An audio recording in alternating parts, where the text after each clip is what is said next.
I never believed in coincidences until the night a flickering monitor sent me into the depths of level 7, where I found a being of light chained to a steel table, and everything I thought I knew about God's creation shattered and reformed in an instant. My name doesn't matter anymore, not after what I've seen, but back then I was nobody, just another low-level technician keeping the machines breathing in a remote Nevada military installation that officially didn't exist. The desert nights out there stretch into forever, silent and vast, and you start to feel like you're the last soul on Earth, alone with the hum of servers and the whisper of ventilation systems that snake through corridors no civilian will ever walk. I'd been there 3 years, fixing broken things, asking no questions, living in that peculiar numbness that comes from knowing your job requires forgetting what you see. They liked me because I was invisible, reliable, the kind of man who could walk past a sealed door marked with warnings and simply keep walking, eyes down, mind blank.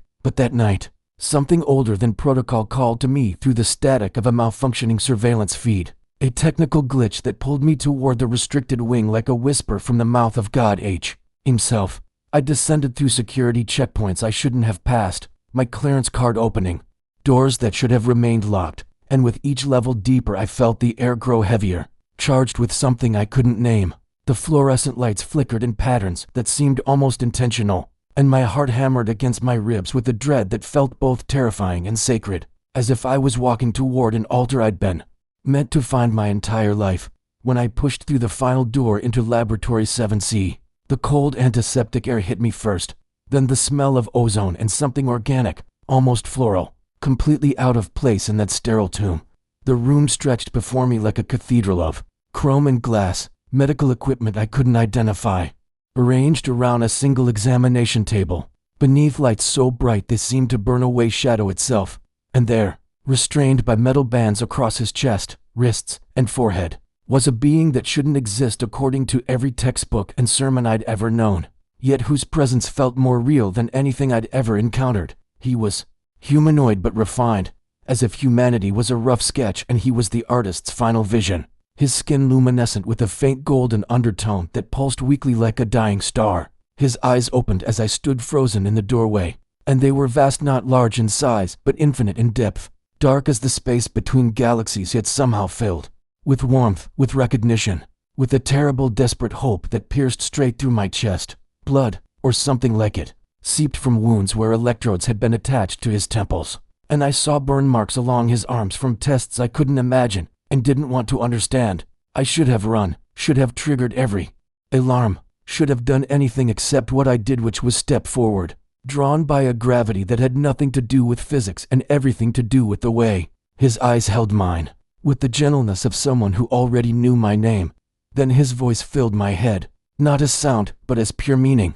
flowing into my consciousness like water, into a vessel I hadn't known was empty. And with that first contact came a cascade of images that brought me to my knees on the cold, concrete floor. I saw him descending through our atmosphere in a craft that moved like a thought made solid, coming not as an invader but as an emissary, carrying messages of hope from cousins we'd forgotten we had. Among the stars, I felt his confusion when military jets forced him down over the desert, his resignation as armed soldiers surrounded his damaged vessel, his willingness to submit peacefully, because his kind had sworn an ancient oath never to harm humanity, never to interfere with violence, even in self-defense. Through his memories I experienced the days of captivity, the scientific curiosity that gradually became cruelty, researchers who saw not a sentient soul but a specimen to be dissected, a puzzle to be solved before dawn brought final authorization for vivisection, and woven through it all was his grief, not for himself but for us, for humanity teetering on the edge of awakening. We might not survive if we continued to meet the unknown with fear instead of faith. He showed me his family waiting in orbit, a wife and children who sang prayers and harmonies that sounded like the music beneath all music, and I understood that God's creation was so much vaster and more beautiful than my small understanding had ever dared to imagine. Help me, his consciousness whispered into mine, not as a command, but as an invitation to become part of something that had been unfolding since long before I was born. And I will show you why you were really brought to this place tonight. The visions came faster, now, overwhelming my senses until I couldn't tell where his memories ended and my own consciousness began. And in that blurring of boundaries I witnessed truths that made my hands tremble, and my eyes burn with tears I didn't understand. He showed me his journey across the cosmic deep, traveling not just through space but through dimensions of reality where thought and matter dance together, where the physical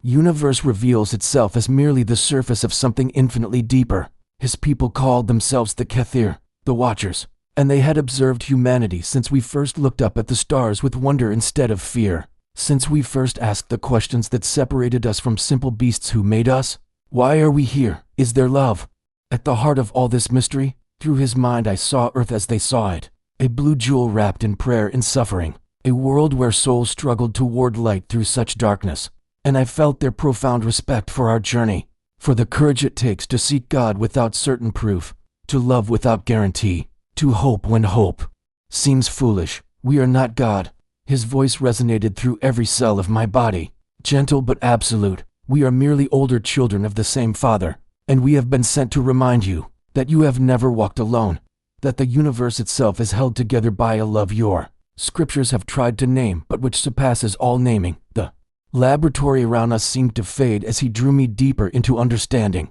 showing me scenes from his world where technology and spirituality had long ago merged into a seamless whole, where advancement meant not domination but harmony, not conquest but communion. I saw temples that were also observatories, prayers that were also equations, a civilization that had learned what humanity was just beginning to grasp, that science and faith were never enemies, but two languages describing the same ineffable truth. His people had made their own mistakes millennia ago, had walked through their own dark valleys of war and pride and despair, until the day they encountered something that changed them forever, a presence that moved through their world like wind through wheat, teaching without forcing, guiding without controlling, offering a love that asked nothing but gave everything. You call this presence by many names, he whispered into my soul, but we recognize the same infinite compassion you've known as Christ, the same divine spark that visits every world ready to receive it, adapting to each culture's understanding while remaining eternally itself.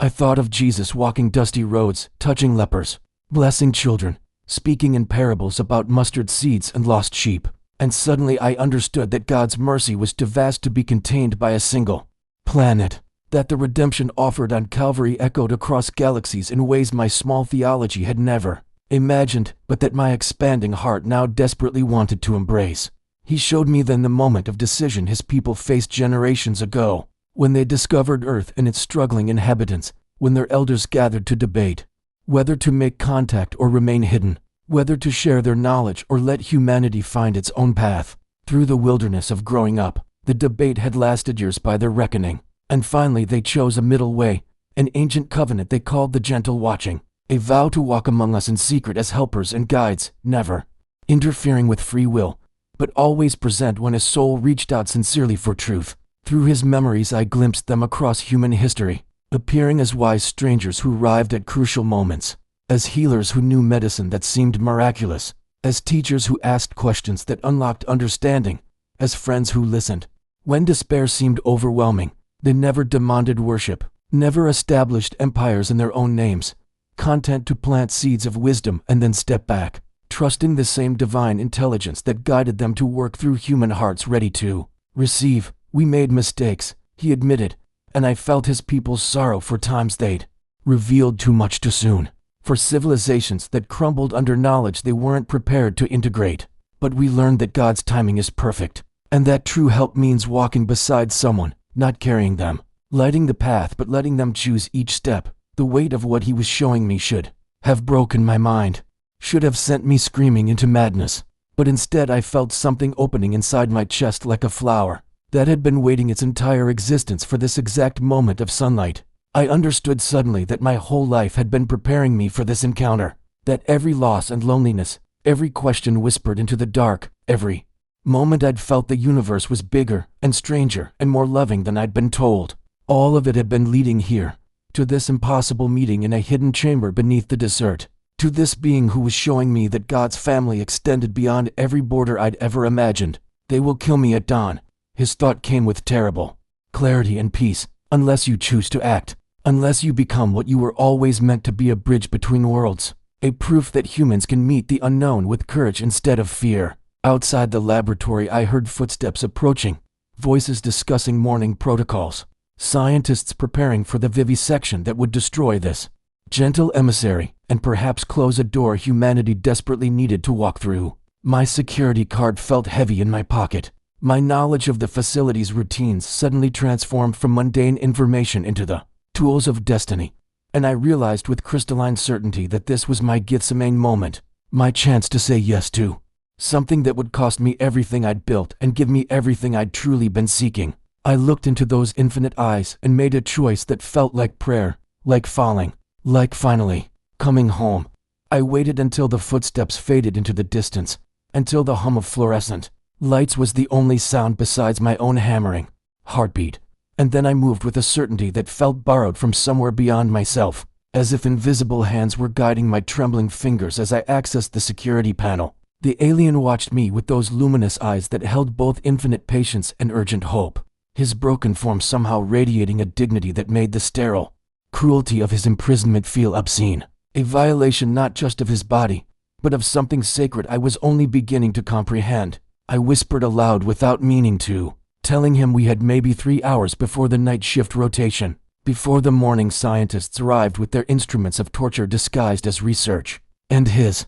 telepathic response wrapped around my words like a warm embrace, filling me with images of his family waiting among distant stars, beings of light and longing who sang prayers into the cosmic dark for his safe return. The lock disengaged with a soft click that sounded like thunder in my ears, and as I stepped into the containment cell, the air itself seemed to shimmer with possibility and terror, with the weight of a choice that would define not just my life, but perhaps the trajectory of human consciousness itself. He could barely stand, his body damaged by days of invasive procedures that had treated him as specimen rather than person, as thing rather than soul, and when I placed his arm across my shoulders, I felt the electric shock of direct contact, skin against skin, and suddenly we were more than two beings attempting escape. We were one shared intention, moving through shadow and fear toward impossible freedom. Through the laboratory we moved in silence, broken only by his labored breathing and the soft scuff of my boots against polished floor,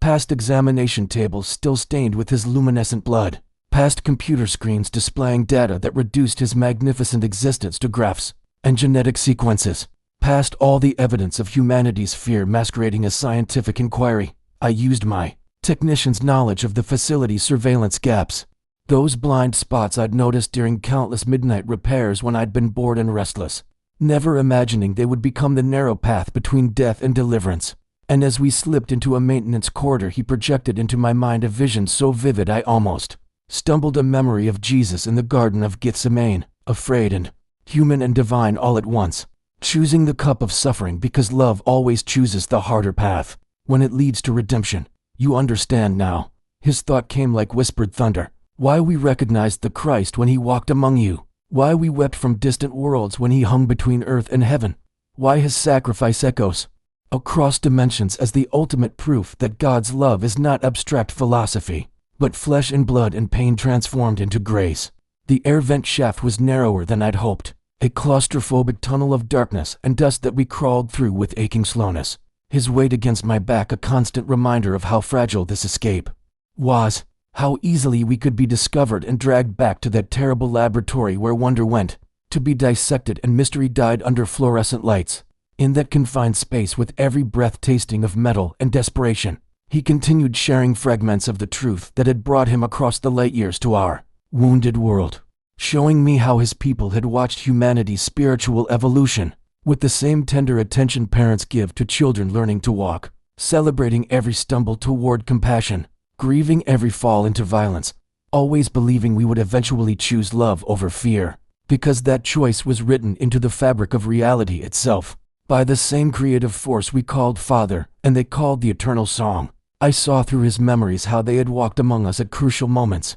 appearing as strangers with kind eyes, who helped slaves escape to freedom, as healers who tended plague victims when others fled, as teachers who whispered dangerous truths about human dignity and divine love into ears ready to hear, never taking credit, never demanding recognition, content to serve the same mission of redemption that Christ had embodied so perfectly. It changed the moral architecture of the universe. We are not saviors, His voice resonated in the intimate darkness. Only servants of the one who saves, only witnesses to the grace that flows like underground rivers through all worlds, waiting to spring up wherever hearts crack open with genuine seeking. We emerged finally into a sub-basement storage area, thick with shadow and the smell of old machinery, and I helped him rest against concrete that felt cool and solid after the suffocating vent. Both of us, gasping for air that tasted like freedom and felt like prayer. Above us the facility continued its routine oblivion. Soldiers and scientists moving through their predetermined patterns, unaware that beneath their feet something impossible was unfolding, that the walls separating human from alien, science from spirit, loneliness from cosmic communion were becoming transparent in the desperate communion between a failing emissary and a technician who had stumbled into destiny with grease-stained hands and a heart that had always suspected the universe was more generous than the authorities claimed. He gripped my hand with surprising strength despite his injuries, and in that touch I felt the transmission of something beyond information, beyond even the visions he had shared. I felt the direct experience of being loved by an intelligence so vast and kind that every scripture suddenly made sense, every saint's ecstatic testimony became perfectly reasonable, every mystic's impossible claim about divine union revealed itself as simple truth told in the only language human words could manage. When we reached the surface, he projected with renewed urgency. There is something I must show you before my people arrive, a place your military does not know exists, where the evidence of our ancient covenant with humanity has waited in patient darkness for someone exactly like you, someone ordinary enough to be trusted and brave enough to see what cannot be unseen without being forever changed, forever enlisted in the gentle conspiracy of those who work to midwife humanity's emergence into a cosmos that is not cold mechanics but warm with intention, not empty space but full of presence, not accidental arrangement but purposeful love making itself known through evolution and revelation, through scripture and starlight, through every voice that has ever whispered into the human heart that we are not abandoned, not cosmic accidents, but children of a Father whose family extends beyond every horizon into a communion of worlds, all learning the same essential lesson that love is not just something God does, but what God is, and therefore what we are meant to become. We moved through the darkened corridors with practiced caution, our breathing synchronized in a rhythm that felt almost liturgical, and as we paused at each intersection he would press his palm against the wall and close those luminous eyes, sensing through methods beyond my comprehension where the guards were stationed, where the surveillance cameras swept their mechanical gaze, where the facility's attention was focused, and where it had grown lazy with routine. In those brief moments of stillness I became aware of something flowing between us that transcended the immediate urgency of escape, a current of meaning that ran deeper than survival. And without warning he turned those ancient eyes upon me, and I felt myself falling into their depths like a man stepping off a cliff into an ocean of living memory. What he showed me then was not a single vision but a cascade of moments stretching back through millennia, images arriving in my consciousness with the weight of absolute truth. And I saw his people walking among humans in every age, wearing our faces and speaking our languages, their true nature hidden beneath flesh that looked no different from my own. I witnessed them in Jerusalem during the time of Christ, standing in crowds that gathered to hear the carpenter's son speak words that rang with the same divine authority they had been waiting countless generations to hear verified in human voice, and I felt their recognition, their joy, their overwhelming gratitude that the Creator had honored this small blue world with such direct and personal revelation. We knew him immediately. The aliens. Thought came soft as candlelight in a vast cathedral, not by appearance but by the spiritual frequency that radiated from his being, the same signature of divine love we had encountered in our own world's awakening, the unmistakable presence of the Father making himself known through limitation and flesh, through vulnerability and choice, teaching the hardest and most necessary lesson that God does not rule through force, but wins through sacrifice. That power perfected in weakness is the only power worth possessing because it alone cannot corrupt or destroy but only heal and redeem. The corridor opened into a maintenance junction where pipes and cables created a technological canopy above our heads, and we rested there in shadow while he gathered strength for the next stage of our journey, his damaged body trembling with effort, but his mind burning with the urgent need to make me understand what was at stake in this escape. Why my accidental discovery of him was perhaps not accident at all, but the kind of divine coincidence that marks the intersection of free will and providence. Through our continued contact, he showed me how his people had established a covenant with certain human lineages, not to control or manipulate, but to serve as witnesses and occasional guides, appearing at crucial moments to offer wisdom that might turn humanity away from self-destructs and toward the destiny encoded in our very atoms by the same creative force that had spoken galaxies into existence. I saw them as advisors to kings who chose mercy over vengeance, as physicians who introduced healing practices centuries ahead of their time, as philosophers who planted seeds of thought that would flower into human rights and dignity, as mystics who confirmed through their presence that the spiritual experiences reported by saints and prophets were not delusion but genuine contact with dimensions of reality that science had not yet learned to measure. We have never sought worship. His telepathic voice carried both firmness and humility, never claimed divinity for ourselves, for we know we are created beings just as you are, children of the same Father though born under different suns. And our mission has always been simply to help humanity understand that God's love is not confined to your world, that Christ's redemptive work rippled outward from Calvary's Hill to touch every corner of a cosmos more vast and more intimately connected than your religions yet imagine, that the good news is even better than you dared hope because the family you belong to extends beyond every visible star into communities of consciousness all growing toward the same divine source. He gripped my shoulder and pulled himself upright, determination overriding his body's protests. And as we prepared to navigate the final stretch toward the surface levels, he projected one more vision that struck me with the force of revelation, showing me the moment when his people first detected radio signals from Earth and recognized in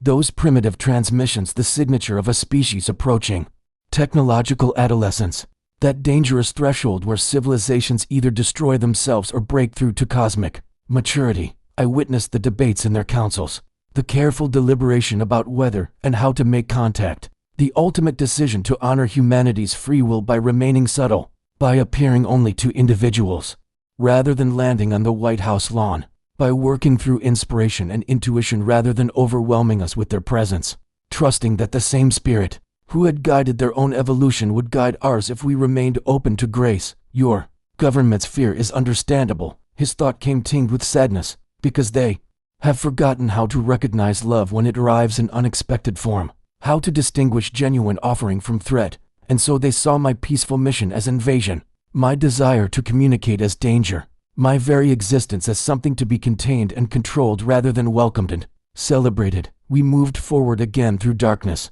punctuated by emergency lighting that cast everything in shades of red, and I realized I was weeping without knowing exactly when the tears had started, weeping for the beauty of what he had shown me, for the tragedy of his torture, for the stunning possibility that God's care for creation was so thorough and tender that it included messengers from distant worlds sent to remind us we had never been alone, that every time we looked up at stars and felt that inexplicable longing, it was not foolish romanticism but accurate intuition, the recognition of home calling to home, family calling to family, love calling to love across the infinite distances that suddenly seemed no distance at all, because we were all swimming in the same ocean of divine presence that had no shore and no center, because it was everywhere at once, the ground of all being, the breath of all life, the truth that every religion reached toward with different words, but identical hunger. The access ladder to the surface appeared ahead of us like a promise made manifest, a vertical shaft climbing toward stars and freedom. And as I helped him toward it, he steadied himself against the wall and fixed me with a gaze that held such compassion. I felt simultaneously naked and fully known, every secret fear and hidden hope suddenly visible too. Eyes that looked with love rather than judgment, with recognition rather than evaluation. What you are doing for me, his telepathic voice wrapped around my consciousness like an embrace, you do also for yourself, because every act of courage in service of compassion is an act of cooperation with God's fundamental intention for creation. Every choice of mercy over fear is a choice to align yourself with the redemptive current that flows from the heart of Christ through every world and every willing vessel. I understood then that this escape was teaching me something Scripture alone could not, that faith becomes real only when it costs something, when it requires movement from comfortable certainty into dangerous trust, when it transforms from intellectual agreement into embodied action that might result in loss and suffering. but feels more authentic than any safety purchased through silence and complicity.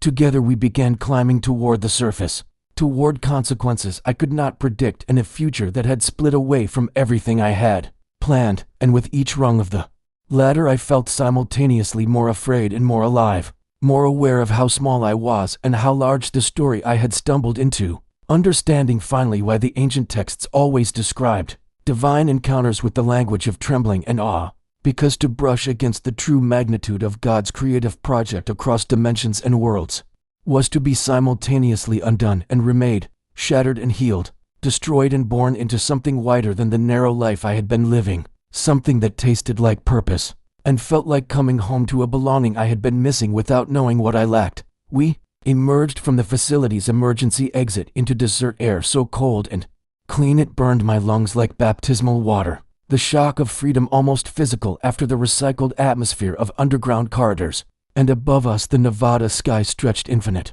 and impossibly crowded with stars that suddenly seemed less like distant fires and more like watching eyes, witnesses to what was unfolding on this patch of sand and stone far from any settlement or road. The alien collapsed against the concrete barrier that marked the facility's perimeter, his breathing labored and irregular, each inhalation a visible struggle that reminded me how close he was to complete system failure. Yet even in his extremity he raised one trembling hand toward the northwestern horizon and pushed an urgent image into my mind, a rock formation perhaps 3 miles distant that glowed in his mental projection with significance I couldn't yet decipher. Before they come for me, his telepathic voice carried the weight of a man racing against time to deliver crucial testimony. Before the final darkness, before my people's ship arrives, there is something you must see, something preserved for thousands of years waiting for a moment like this, when a human heart might be ready to receive it. Without breaking under the implications, I helped him to his feet and felt the heat radiating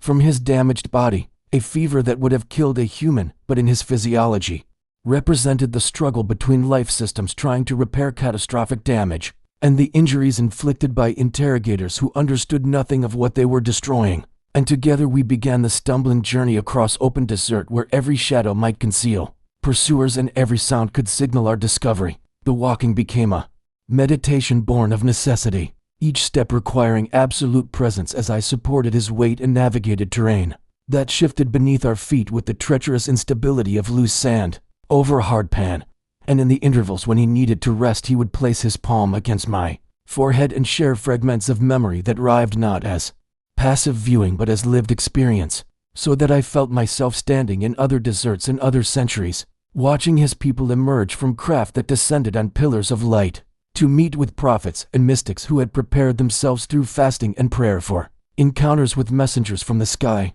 I experienced their conversations, without hearing words, communication that happened in the language of pure meaning where questions and answers arrived simultaneously, where the artificial barriers between knower and known dissolved into direct apprehension of truth. And I understood that what ancient texts called angels and what modern people called aliens might, in many cases, be describing the same phenomenon through different cultural vocabularies, the same divine impulse to reach across the gap between creator and creation, using whatever bridges consciousness could construct. We are not angels, his correction came, gentle but firm. We are flesh and spirit like you, mortal and fallible, capable of error and growth, but we serve the same God you serve and we know the same Christ you know, though we met him in different form on our world in an age before your species had language, before your sun had planets, when the word that would become flesh in Bethlehem was already moving through creation planting seeds of redemption that would flower in their proper seasons,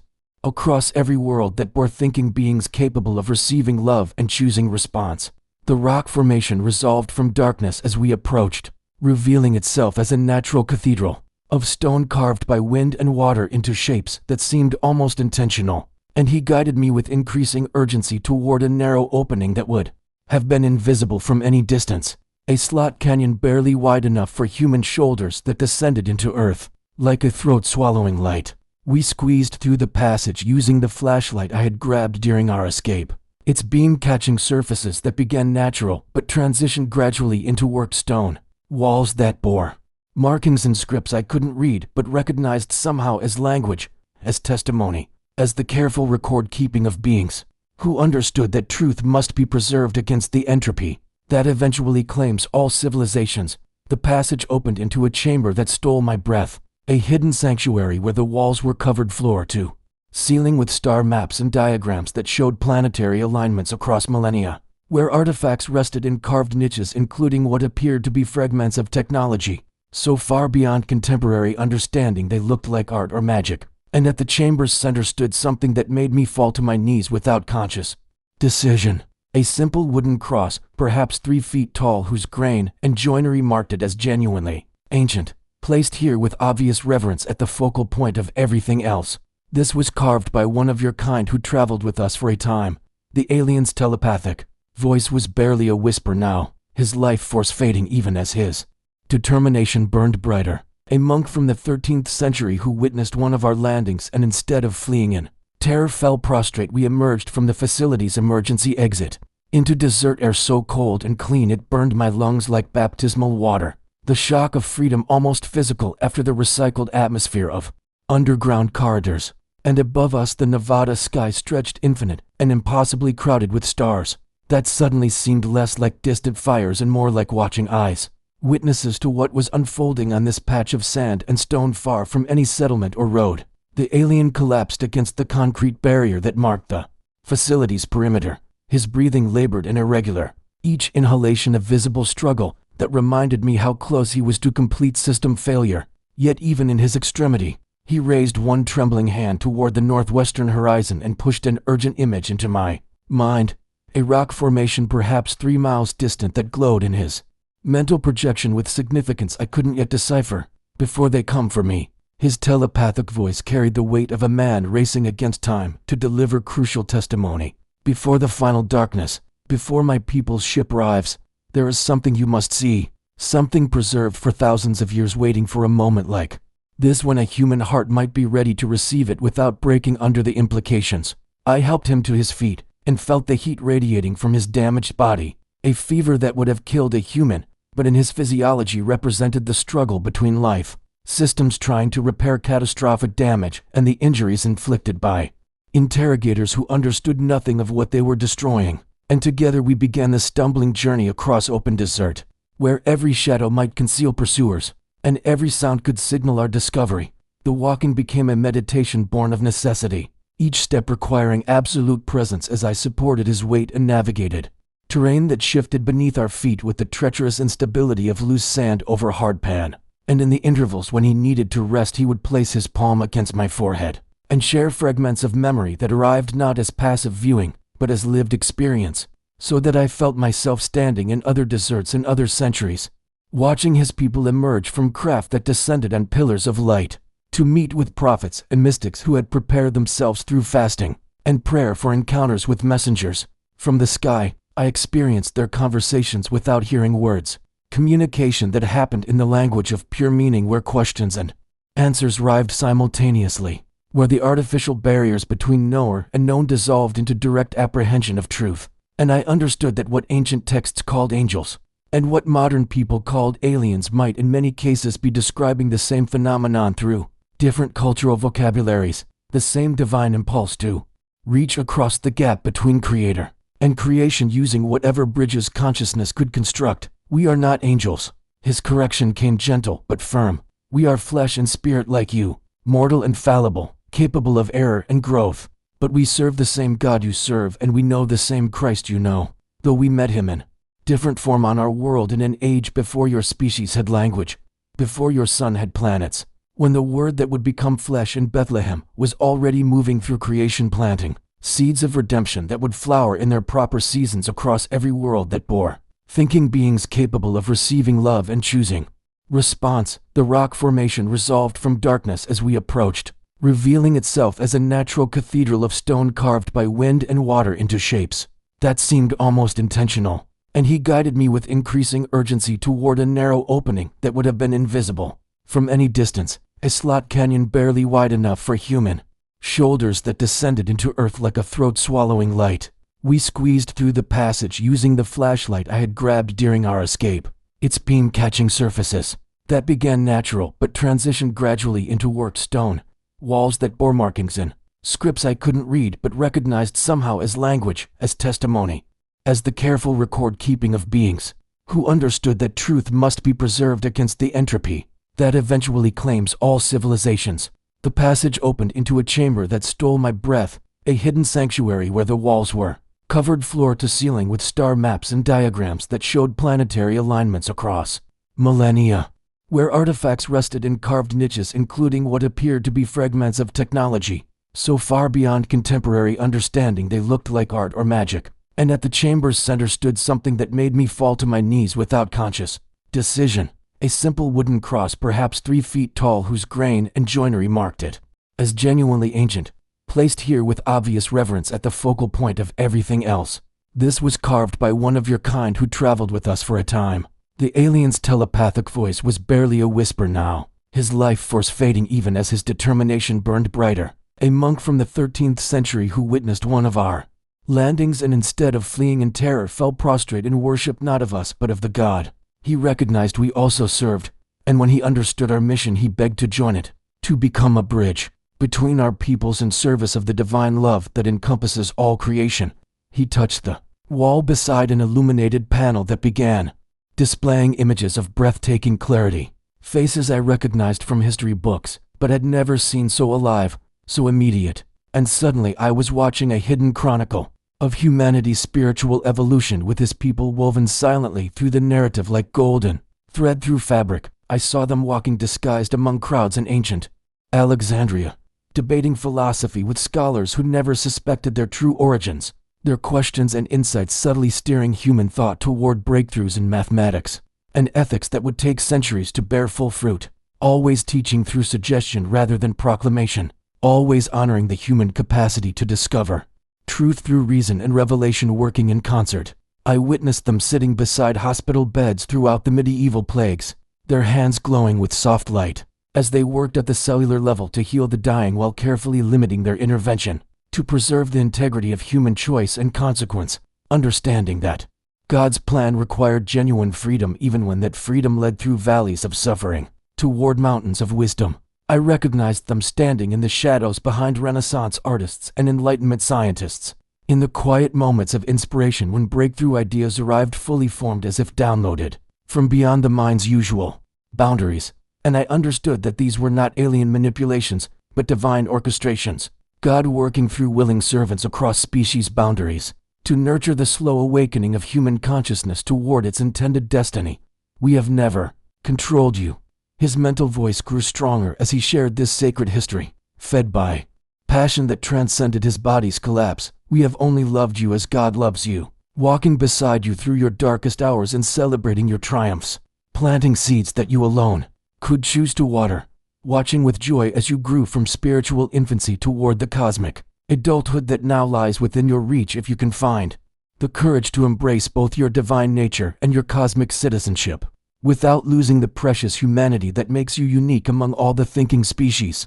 we have encountered in our journeys through God's infinite garden of worlds. The alien's hand trembled as he gestured toward another section of the illuminated wall, and suddenly I was witnessing moments of human history I thought I understood, but had never truly seen. The hidden architecture of divine providence working through both terrestrial and celestial agents in perfect harmony with human free will. I watched a figure I recognized from artistic depictions of Francis of Assisi kneeling in prayer when a soft light descended and one of these beings materialized beside him, not to command or control but to sit in companionable silence as the saint wrestled with his calling, their presence a subtle amplification of the Holy Spirit's guidance that Francis himself might have interpreted simply as profound grace without ever knowing the cosmic dimension of that sacred moment. I saw them standing invisible at the edge of gatherings where early scientists debated whether faith and reason could coexist, their telepathic influence like gentle wind filling sails,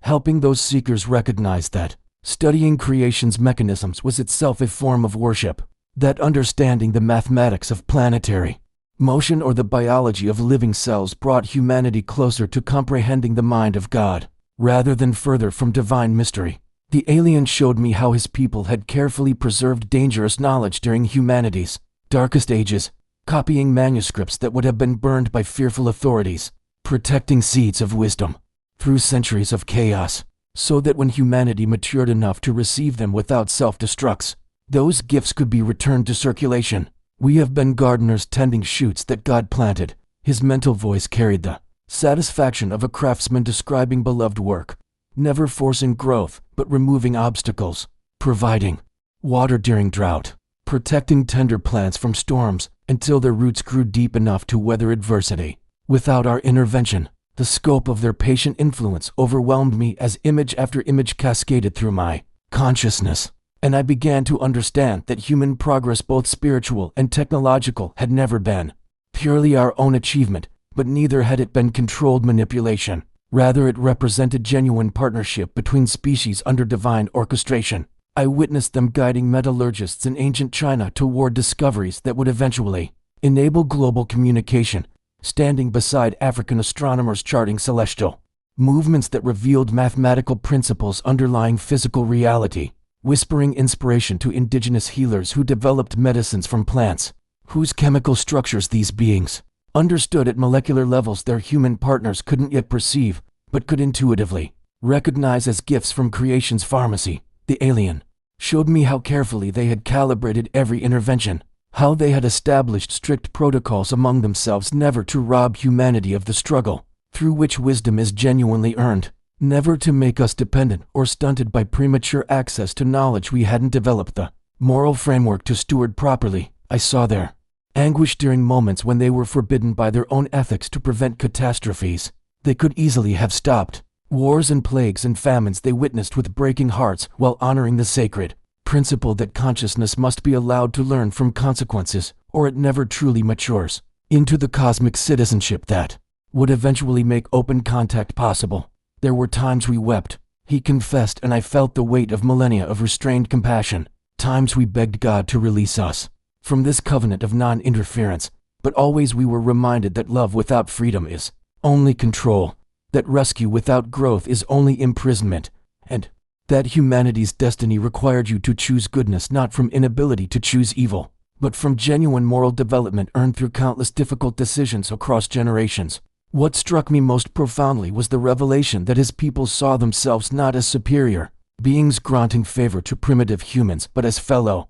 students in God's infinite school, learning their own lessons through the practice of humble service to a younger species, whose unique qualities they genuinely admired, and whose potential they recognized as perhaps exceeding their own in dimensions they were only beginning to understand. The alien shared memories of council gatherings on his distant world where human art and music and literature were studied with reverent attention, where philosophers of his species debated what humanity's seemingly contradictory capacity for both transcendent compassion and terrible cruelty might teach them about the nature of free will and the price of genuine moral agency. I felt his people's awe at human resilience, the way our species had survived extinction-level catastrophes and emerged not hardened, but somehow more capable of tenderness, more determined to build beauty from ashes. And I understood that they saw in humanity something precious that their own more peaceful evolutionary path had perhaps not fully developed. Eukarya, fire we recognize as divine.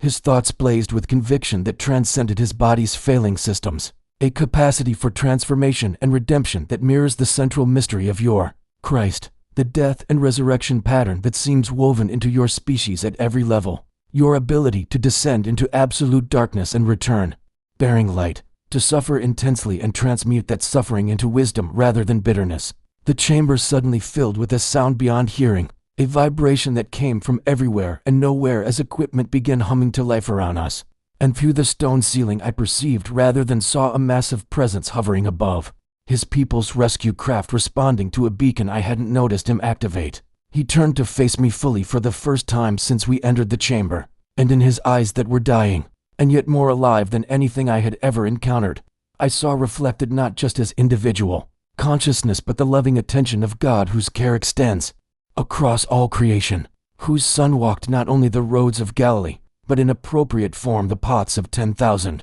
worlds, whose spirit moves through vacuum and atmosphere like planting seeds of awakening wherever ground proves fertile. This is your threshold moment. His voice was gentle thunder in my skull. The military approaches and I must depart, but you must choose whether to return to comfortable ignorance or step forward into cosmic citizenship. knowing that once you truly accept that we exist and serve the same God you serve, your life can never return to its former smallness. Your responsibility to help prepare humanity for open contact will become the organizing principle around which everything else ranges itself. Around us, the ancient artifacts seem to pulse with accumulated meaning, thousands of years of hidden partnership between human and alien seekers, all working toward this approaching moment of disclosure when humanity would finally be ready to take its place in a universe far more populated and far more purposeful than our isolated philosophies had imagined. The sound of helicopter rotors tearing through the desert night reached us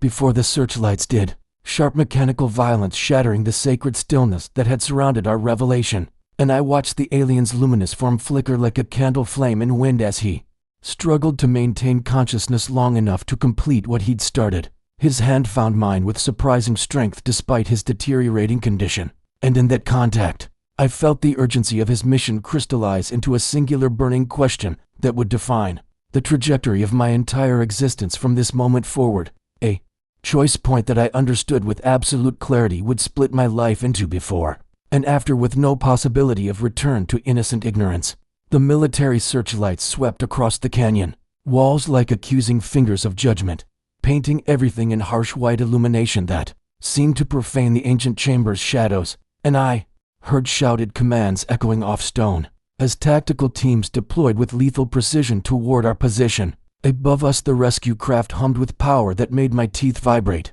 and set the cave artifacts resonating in sympathetic frequencies, its presence both promise of salvation and countdown to a decision I had perhaps 30 seconds to make before armed soldiers forced circumstances to choose for me. They will let you go. The alien's mental voice cut through my rising panic with unexpected certainty, and I felt him directing my attention not toward the approaching threat, but toward specific members of the military team, individuals whose minds he was somehow reading even at this distance. 3 of the men converging on this location have already been contacted by others of my kind, their consciousness prepared through years of subtle influence and carefully orchestrated experiences that brought them to readiness for this exact moment, and they now serve within your military structure specifically to facilitate situations like tonight. The revelation that the hidden alliance between humans and his species already included active members embedded within the very forces now hunting us shifted something fundamental in my understanding of how thoroughly prepared this disclosure process had been, how many layers of protection and guidance had been woven into the fabric of human institutions, while remaining completely invisible to those not ready to perceive them. You will be interrogated and then released, because those 3 will ensure your testimony is dismissed as stress reaction, equipment malfunction, anything plausible enough to satisfy official reports, while allowing you to walk free with the knowledge I have shared. His thoughts carried both reassurance and solemn warning as the rescue craft descended lower, its light now competing with military searchlights in a dueling illumination that painted the desert in alternating shadow and brilliance. But you must understand what freedom with this knowledge truly means, he continued, his physical body beginning to dematerialize as the craft's transport beam engaged, pulling his essence upward even as his consciousness remained locked with mine. In those final crucial seconds, you cannot speak openly of what you have witnessed without being dismissed as delusional, yet you cannot remain silent when you encounter others who are ready to hear, and learning to navigate that tension between secrecy and mission will become your life's central challenge and purpose. I felt him transferring something deeper than information in those last moments of contact, downloading not just memories or facts, but a kind of spiritual discernment, a developing ability to recognize others who had been similarly awakened or who stood ready for awakening, the subtle signs and signals by which the hidden alliance identified each other within a society still largely unprepared for cosmic truth. The first soldiers burst into the chamber with weapons raised and orders being shouted, but I barely registered their presence because I was locked in farewell with a being who had become in the space of one impossible night something like a brother, a teacher, a fellow servant of the divine mystery that encompasses all worlds and loves all conscious beings with the same fierce tenderness that drove Christ to his cross and resurrection. We will watch over you. His final message arrived as his form dissolved completely into ascending light, the rescue craft accelerating toward the stars in a trajectory no human technology could follow, leaving me alone surrounded by armed men, whose flashlights and laser sights seemed suddenly primitive and sad compared to the cosmic perspective I had just inherited. I raised my hands in surrender as commands to freeze washed over me. But inside my chest something vast and purposeful had awakened, a knowing that I was no longer merely a technician stumbling through existence, but had become part of an ancient continuity of human and alien servants working across millennia to prepare consciousness for the recognition that God's love encompasses not just our small world, but the entire populated universe. The soldiers grabbed my arms and forced me to my knees on the ancient stone floor, their aggression born of fear and confusion. But I felt no anger toward them, only compassion for those still operating within the limited paradigm I had inhabited just hours earlier. And as they dragged me from the sacred chamber, I glimpsed the star maps and artifacts one final time, knowing they would soon be cataloged and buried in classified archives, but that their testimony would remain alive in me and others like me until the appointed time of full disclosure arrived and humanity finally stepped forward to claim its cosmic inheritance as children of a God whose creative love extends across all distances and embraces all species, who turned toward the light. The chaos of armed soldiers dragging me toward waiting vehicles dissolved into something else entirely as the rescue craft's departure triggered an atmospheric phenomenon I can only describe as a tear in the fabric between physical and spiritual reality, a brilliant cascading wave of light that swept through the desert canyon, like the breath of God himself moving across the waters of creation. And in that luminous suspension of normal time, I found myself simultaneously kneeling on desert sand with military hands gripping my shoulders and standing in a vast cosmic cathedral where the architecture was made of living starlight, and the congregation consisted of countless beings from worlds I had no names for.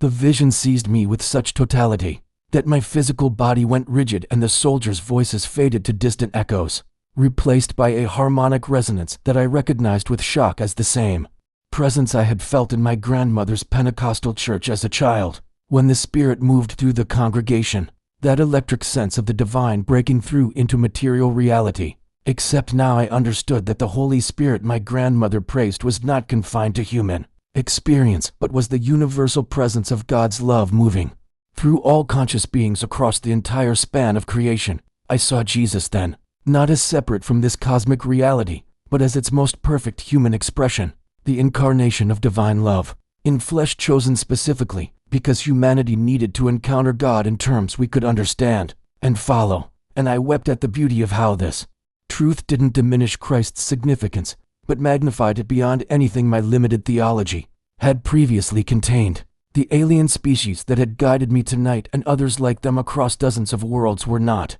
separate from God's plan but part of it, cosmic servants of the same infinite love that had walked dusty roads in Galilee and would walk them again when consciousness everywhere finally awakened to its true nature, as children of an Creator whose imagination encompasses galaxies, and whose tender care extends to each individual soul regardless of the form their body takes or the world that gave them birth. The vision expanded and I found myself witnessing moments from human history where the hidden alliance between humanity and benevolent alien species had intersected with divine revelation, and I understood with crystalline clarity that what I was seeing was not contradiction, but collaboration. The way God's purposes unfolded through both supernatural intervention and the willing service of created beings who had evolved far enough to consciously participate in the great work of awakening souls to their cosmic identity. I saw teachers and mystics throughout history who had been contacted and prepared by alien guides working in concert with angelic beings,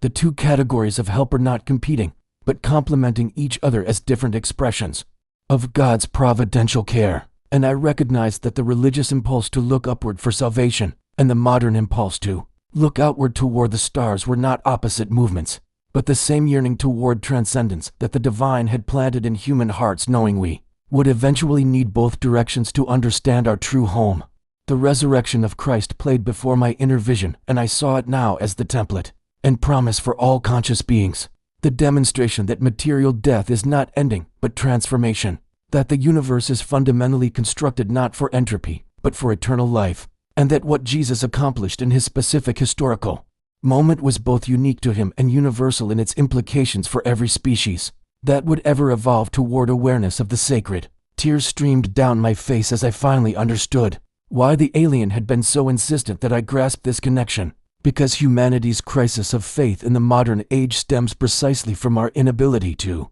reconcile ancient spiritual truth with expanding cosmic awareness. And what I was being shown was the synthesis that could heal that fragmentation and allow us to step forward into galactic community without abandoning the God who had always been preparing us for exactly this threshold. The vision shifted again, and I saw the future laid out in branching possibilities. Timelines where humanity accepted its cosmic context and joined the community of awakened species, working together to spread consciousness and love through physical reality as agents of divine purpose. And alternate futures where fear and tribalism caused us to reject the invitation and collapse inward into isolation and eventual extinction. And I understood that I was being shown these options not as fixed destiny, but as genuine choice that would be made by millions of individual decisions, overcoming decades, including my own choice about what to do with the knowledge I now carried. I saw that the hidden alliance was not controlling humanity, but nurturing it,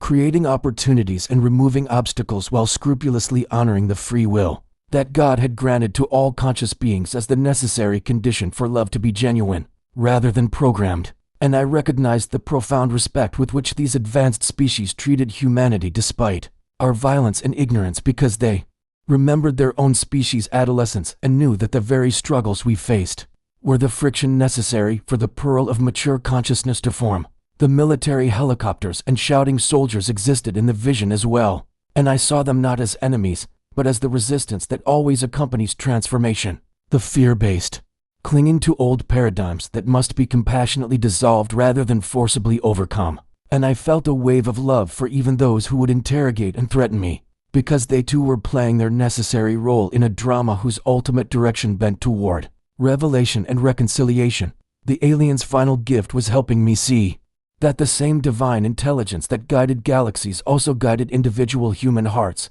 that nothing was random and everything served the purposes of love, even when immediate circumstances seemed to contradict that truth. And as the vision released me back into my body, I carried an unshakable peace that I knew would sustain me through whatever trials lay ahead, because I had glimpsed the end of the story and seen that God's purposes cannot ultimately be thwarted by human fear or institutional resistance. The physical world crashed back into focus as hands yanked me to my feet and pushed me toward a military vehicle, but I moved through their aggression like someone walking through a dream, because the vision had rendered their authority absurd compared to the cosmic reality I now inhabited. And when they shoved me into the helicopter, I looked up through the window at stars that were no longer distant points of light, but homes to my brothers and sisters in consciousness, all of us held in the palm of a God whose creative love I was only beginning to comprehend. The rotors lifted us into the night sky, and I felt the alien's presence still somehow with me,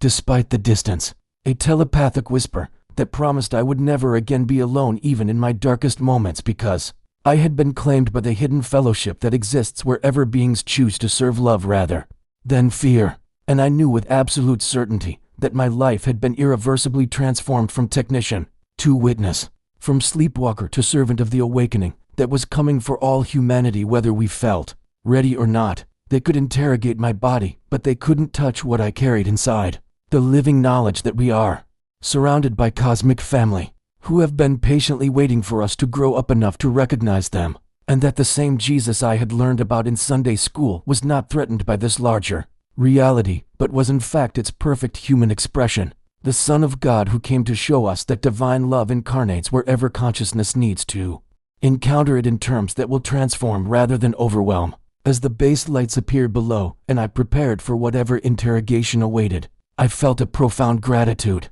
not just for the alien who had risked everything to share this truth, but for the magnificent design of a universe where spiritual awakening and cosmic community were always meant to be discovered together, two aspects of the same homecoming that every soul eventually makes when it finally remembers what it has always been, a beloved child of infinite creative love learning to recognize its own family across all the vast and holy distances. The interrogation room was exactly what you'd expect from a military installation trying to contain something beyond its comprehension. Sterile white walls and a metal table bolted to the floor, and to stone-faced officers who spent 6 hours asking me variations of the same questions about what I'd seen and what I'd done and whether I understood the consequences of treason against my country. I answered with a calm that surprised even me, telling them only that I'd witnessed something I didn't fully understand, and acted on humanitarian instinct when I saw a conscious being in distress. And I watched their frustration grow as they realized I wasn't going to give them the technical details or emotional reactions they needed to build their case. What they couldn't see was that throughout the entire interrogation I was simultaneously present in that room, and aware of a subtle presence surrounding me like an invisible congregation bearing witness. The sensation of being held in attention by minds that were monitoring my situation with concern and readiness to intervene if the interrogation crossed certain lines they had predetermined. The lead officer finally slammed his hand on the table and told me I was looking at decades in a military prison for what I'd done, that my cooperation was my only chance at leniency. But even as he spoke, I felt a telepathic whisper assure me that I would not be held beyond the next sunrise, that events were already in motion that would secure my release through channels these men knew nothing about. 6 hours became 8 and then 12, and just when exhaustion was beginning to crack my composure, a senior officer I'd never seen before entered the room and spoke briefly with my interrogators in hushed tones that nevertheless carried words like classified directive and above your clearance and immediate release without record. The two officers who had been grilling me looked stunned and angry, but they stood and left without another word. And the senior officer turned to me with an expression I couldn't quite read, something between respect and fear, and told me I was free to go, but that I should consider very carefully what stories I chose to tell about my experience, because there were truths the world wasn't ready to handle, and speaking them prematurely would only bring suffering to myself and confusion to others. They released me into the pre-dawn darkness with my personal belongings and a ride to the nearest town where I was essentially left to find my own way home. And I understood that this unexpected freedom was not mercy from the military, but intervention from the hidden alliance calling in favors and pulling strings within human power structures in ways that left no traceable evidence but achieved their purposes with elegant efficiency. I found myself in a roadside diner as the sun came up over the Nevada desert,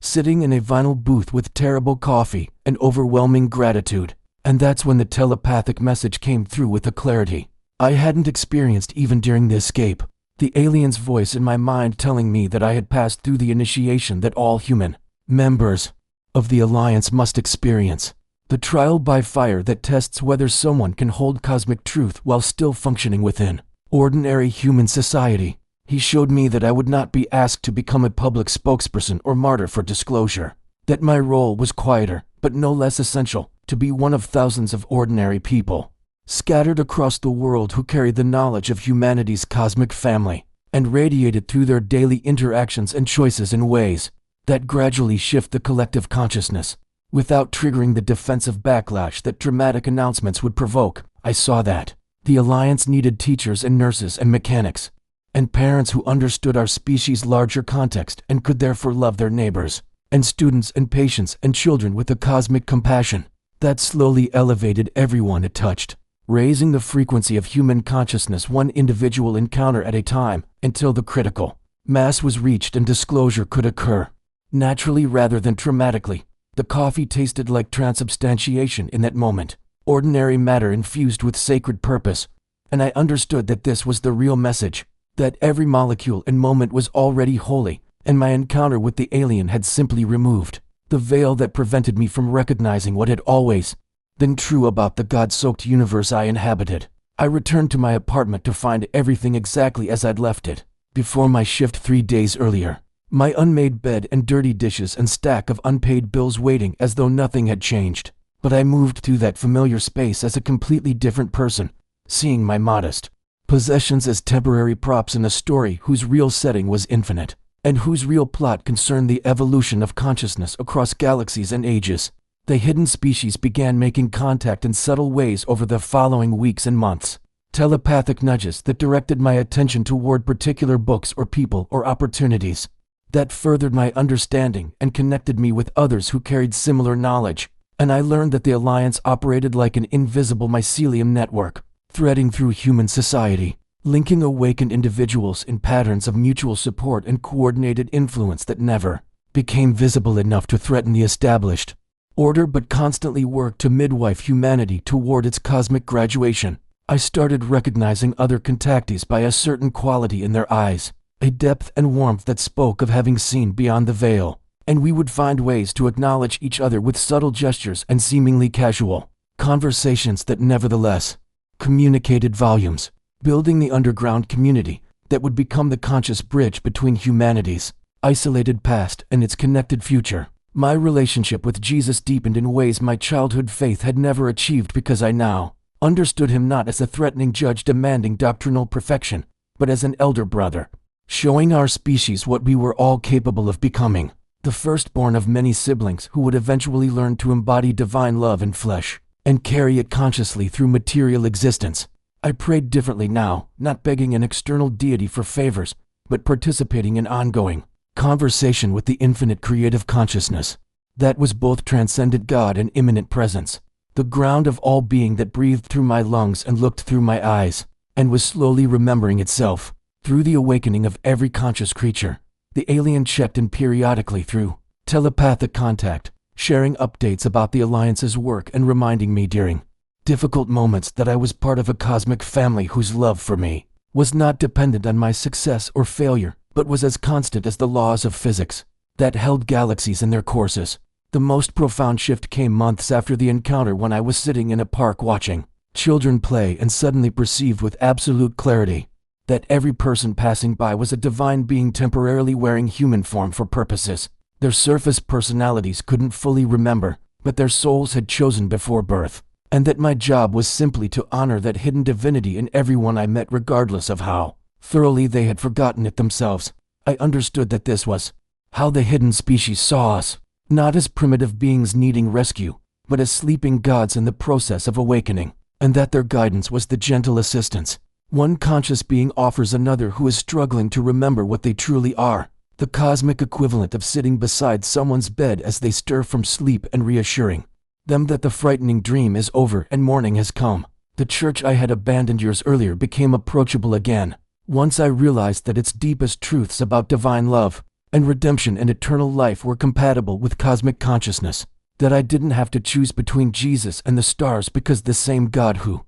incarnated in Galilee had also guided the evolution of countless species toward the awakening that made beings capable of consciously participating in love's creative work across the universe. I carry that integration now as my constant reality, living an outwardly ordinary life while inwardly functioning as a cell in the planetary body that is slowly becoming aware of itself as one organ in a galactic organism. And I understand that this dual citizenship in earthly and cosmic kingdoms is not burden but gift, the natural state of consciousness mature enough to recognize that it has always been held in love, too vast to measure and too intimate to escape, the embrace of a God whose creative joy expresses itself in both spinning galaxies and the alien who risked everything to help one confused human technician understand that we have never been alone and never will be, because loneliness was only ever the forgetting of what love has always known. Have you ever felt watched over by something greater than you could explain?